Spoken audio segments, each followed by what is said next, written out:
আমি একটা জিনিস দেখছি গ্রামে, যদি কার লাগে কেউ উড়বাইজে যায়, টাকা পয়সা হোক, যে কোনো ক্ষেত্রে মনে করেন যে জায়গায় একটু ঝগড়া বিবাদ লাগতেই থাকে, কারণ আমরা গ্রামের মানুষ হয়েছে গণবসতি।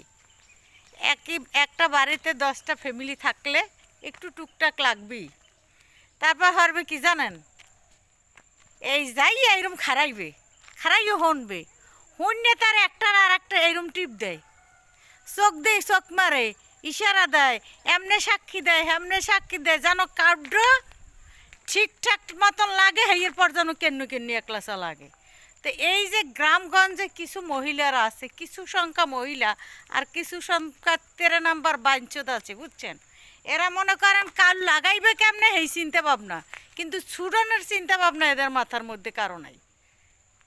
হ্যাঁ, কারণ এই বললে ভুলাইবে, দুই একজনে হাতা গোনা, যে মনে করেন পক্ষে শালি কথা কইবে হে ভালো, যে না কইতে পারবে হে খারাপ।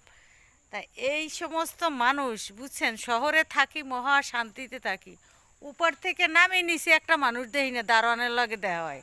আর বাড়ি আইলে বোঝা যায় যে কত ধরনের বাঞ্চত এই দেশের মধ্যে বসবাস করতে আছে। হ্যাঁ ভাবি লইয়ান, ঠিক আছে। কত ধরনের বাঞ্চত, কার হোগায় কেটা বাসটা ঠিক মতন দেবে, হেগো মাথার মধ্যে হে বুদ্ধিজ্ঞ আছে।